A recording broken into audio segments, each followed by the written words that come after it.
Have you ever compromised yourself to fit in, to feel normal, to be one of the crowd, to be appropriate? Have you ever followed the dominant culture right into being so basic that you don't even know where other people end and you start? Well, fuck that. We have to work with our fellow beings. Of course we do. I get very aggressive and neurotic if I feel like I'm compromising myself.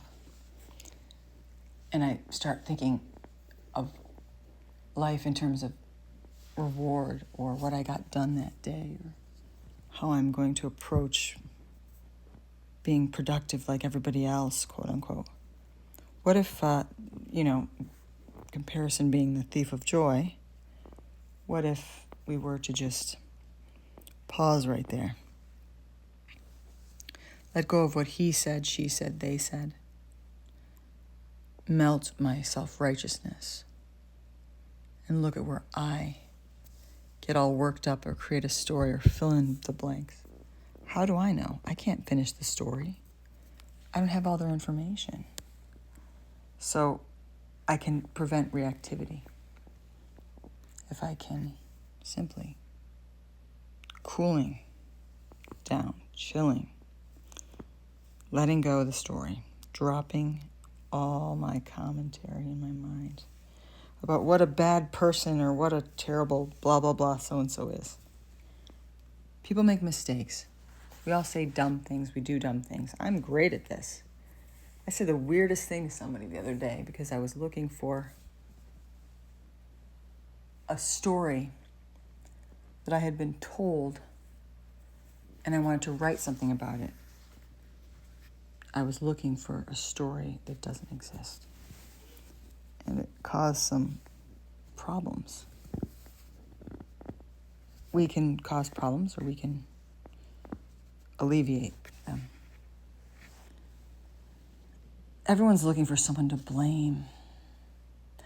But in the Buddhist teachings, they say to drive all blames into one. We're all working with the same stuff. We don't need to be the fastest or the best.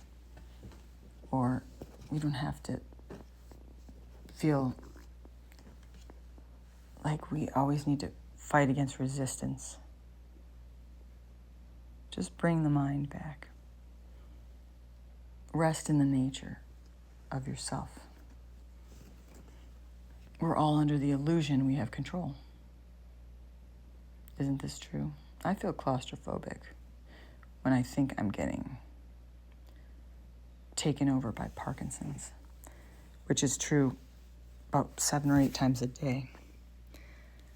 You see, the medication cycle, it has an on and an off. And when you're off, you just do really weird things and you get completely mixed up. Your brain's not working right. The boats aren't docking. You can have dystonia or dyskinesias or all kinds of things. So I try to give myself lots of space. But if I'm in public around a lot of people, it can be very strange. I just try to open my heart and think, what would this person be feeling if they were in my shoes, and how can I be of service in their shoes or mine? It doesn't mean that I leave myself. It's like a form of Tonglen, just open, compassionate. We have the same spirit. People all need help. I'm not so good at this sometimes. I just try to go back to the breath. They talk about craving and aversion and indifference in these Buddhist teachings that I'm reading.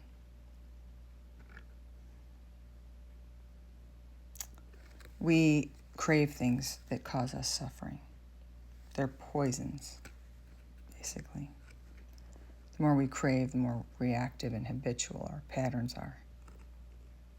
But we can take a new path, a new way, a new approach. I've been breathing with the pain, sitting in it, not shaming myself per se, but just sending out kindness, loving kindness to everybody. The world's not filled with evil. We are. So I'm grateful to those who can help me transform and get out of myself to think about how can I deal with people in the most honest, kind, compassionate way. How can I stay awake and alive and present? A lot of unexpected things come up, and you can just stay there. Don't get stuck there. Let the pain wash over you, though. Don't ignore it. Sometimes it's a good shock. It'll send you into joy. Or unexpected things can be good. But I've been aggressive when I'm afraid. So I like to ask myself, what am I so afraid of? For example, someone tells me that they think I'm a drunk because they don't understand that Parkinson's has many medications and side effects and symptoms that can mimic inebriation or being on drugs. I don't immediately say, well, wow, what a jerk, and how did you judge me, and why did you do that? I just think, well, I used to think like that too because I didn't know what Parkinson's looked like either until I had it. My familiarization with it and my determination to shift appearances into a place of education and information can get in my way. They can get in my way big time. People like to shoot the messenger. That's just a habit of humanity in general. The messenger might not be coming at the right time, and the messenger might be too spot on, therefore becoming a Cassandra character who eventually just gets ignored, even though she's saying wild and potent truth. So we think about fitting in, and it's just a little bit lazy, maybe.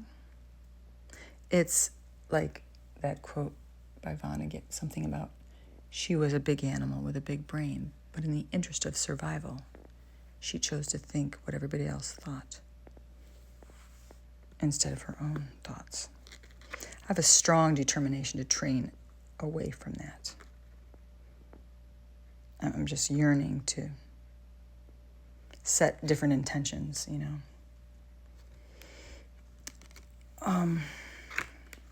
When we think about our birthplace, we can be born over and over again. The witness is where I am constantly rejuvenated. The witness is nothing passive. To witness is a strong practice. It's a presence where you are literally paying attention. You're giving them your full attention. And it's so easy to snap away from this, especially with Parkinson's, because I don't have a lot of what they call on time. The on time is when you're capable. You can stand without assistive devices. You can be part of something. You can go out in public. I never know when this can happen. Sometimes I take too many meds. To get going, I try to get riled up so I can seem normal instead of just letting the disease ebb and flow as it will. So I fight against it because I'm so desperate to appear normal. I can hold both stones, in my hands. One is self-deception. The other is this compassion or knowingness that I keep referring to. One is ego clinging, and the other one is more happy and relaxing into agreement, or at least acceptance. Easier said than done. Circumstances get really, really complicated. If I do the habitual thing, though, I go back to the neurotic habits. So my practice is to train where things are difficult or uncomfortable or painful. I train with the poisons. I sit with them, acknowledging them. If you hear shuffling, it's just my cat. He's very curious and into everything. Kind of like my mind. Very curious mind. I like to finish stories that I don't have the answers to. The ego needs a job. It's gratifying to go into an open story and finish it up. Oh, well, that's because they're like this. It must be Occam's razor. The most, obvious example. That's not always true. There's much more nuance than that. People are complex. Lives are complex.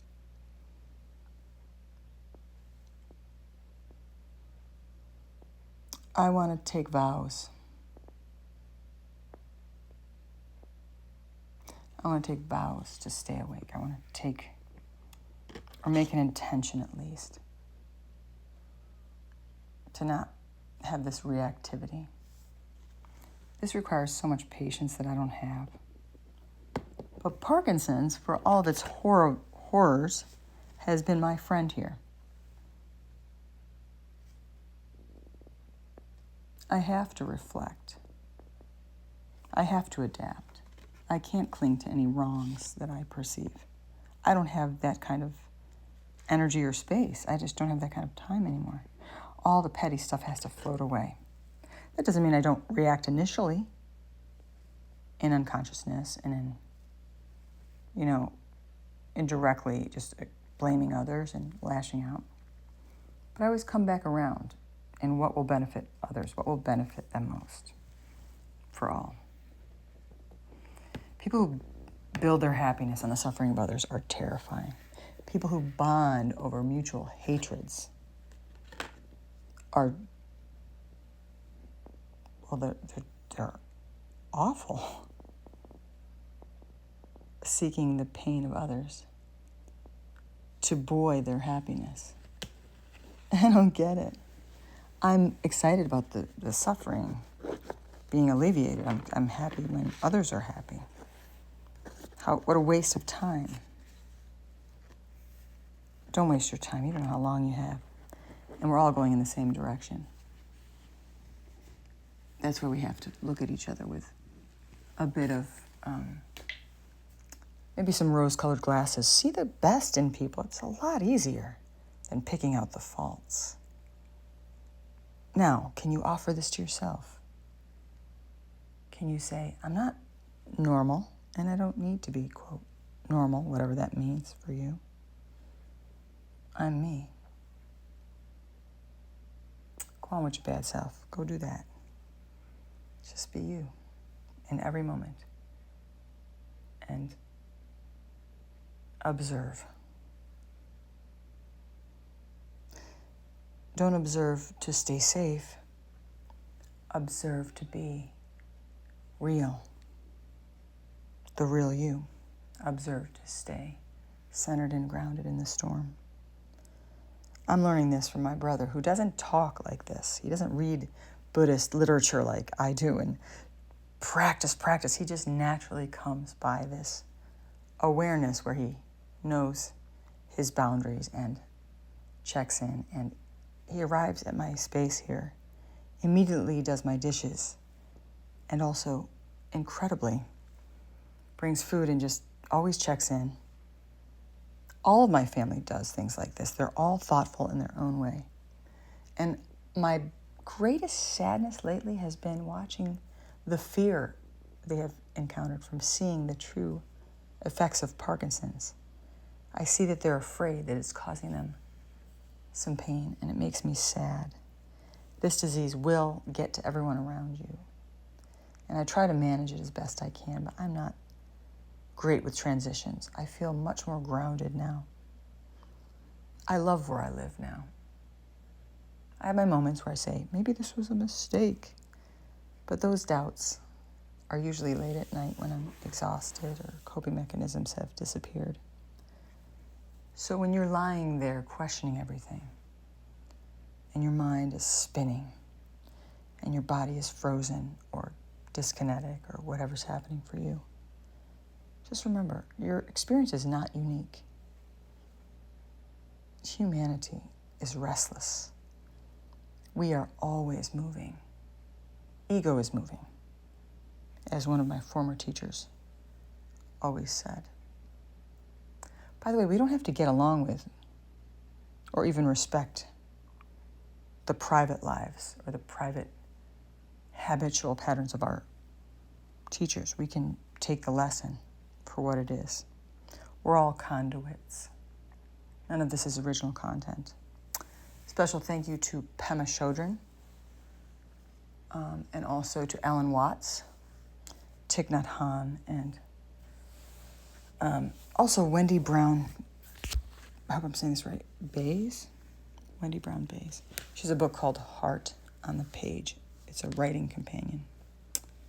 And she gives exercises in this book that really had me thinking about what it means to be brutally, ruthlessly honest about our experience.